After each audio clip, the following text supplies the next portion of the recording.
Em um Estado totalitário, não há necessidade de importar-se com o que as pessoas pensam, uma vez que o governo pode controlar esses pensamentos através da força de seus cacetetes.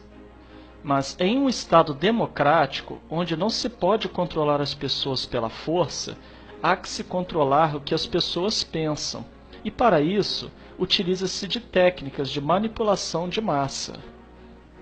Adiante, citaremos as 10 técnicas de manipulação listadas por Noam Chomsky, um linguista, filósofo, cientista cognitivo, comentarista e ativista político norte-americano, referenciado em âmbito acadêmico como o pai da linguística moderna.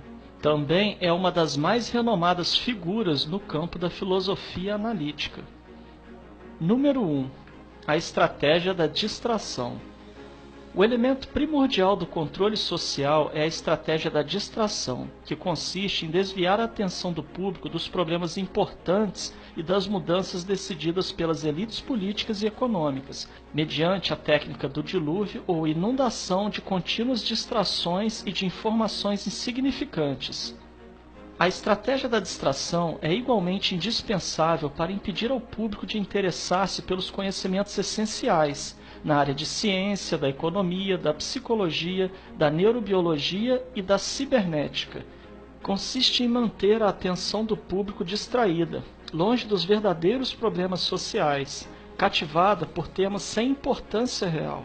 Manter o público muito ocupado, sem nenhum tempo para pensar nas coisas que realmente têm importância. Estratégia de número 2. Criar problemas, depois oferecer soluções.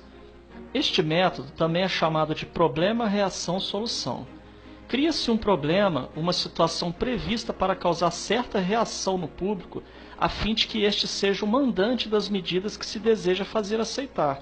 Por exemplo, deixar que se desenvolva ou se intensifique a violência urbana, ou organizar atentados sangrentos, a fim de que o público seja o mandante de leis de segurança e políticas em prejuízo da liberdade. Ou também, criar uma crise econômica para fazer aceitar como um mal necessário o retrocesso dos direitos sociais e o desmantelamento dos serviços públicos. Número 3. A estratégia da gradação. Para fazer com que se aceite uma medida inaceitável, basta aplicá-la gradativamente, a conta-gotas, por anos consecutivos. É dessa maneira que condições socioeconômicas radicalmente novas, como o neoliberalismo, foram impostas durante as décadas de 80 e 90. Estado mínimo, privatizações, precariedade, flexibilidade, desemprego em massa, salários que já não asseguram uma vida decente, tantas mudanças que haveriam provocado uma revolução se tivessem sido aplicadas de uma só vez. Número 4. A estratégia do deferido.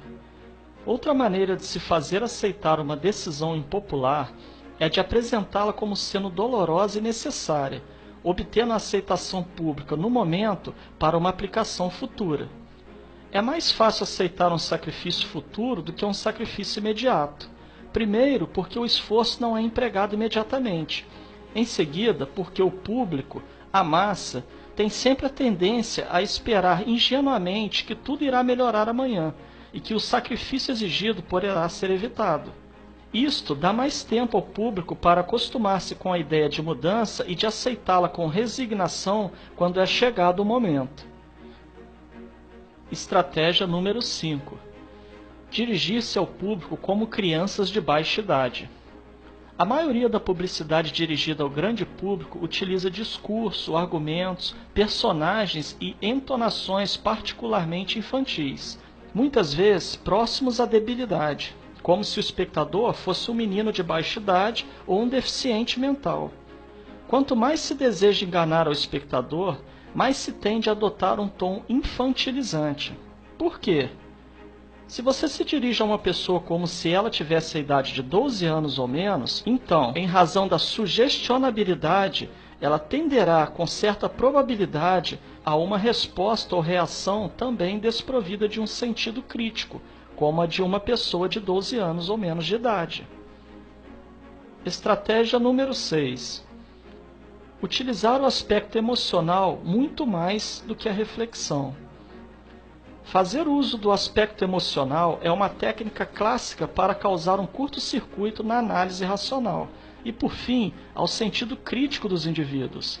Além do mais, a utilização do registro emocional permite abrir a porta de acesso ao inconsciente para implantar ou enxertar ideias, desejos, medos e temores, compulsões ou induzir comportamentos. Estratégia de número 7. Manter o público na ignorância e na mediocridade. Consiste em fazer com que o público seja incapaz de compreender as tecnologias e os métodos utilizados para seu controle e sua escravidão. A qualidade da educação dada às classes sociais inferiores deve ser a mais pobre e medíocre possível, de forma que a distância da ignorância que paira entre as classes sociais inferiores e as classes sociais superiores seja e permaneça impossível para o alcance das classes inferiores. Estratégia de número 8. Estimular o público a ser complacente na mediocridade. Consiste em promover o público a achar que é moda o fato de ser estúpido, vulgar e inculto. Estratégia de número 9. Reforçar a revolta pela autoculpabilidade. Fazer o indivíduo acreditar que é somente ele o culpado pela sua própria desgraça, por causa da insuficiência de sua inteligência, de sua capacidade ou de seus esforços. Assim, ao invés de rebelar-se contra o sistema econômico, o indivíduo se autodesvalida e culpa-se, o que gera um estado depressivo do qual um dos seus efeitos é a inibição de sua ação. E sem ação não há revolução. Estratégia de número 10.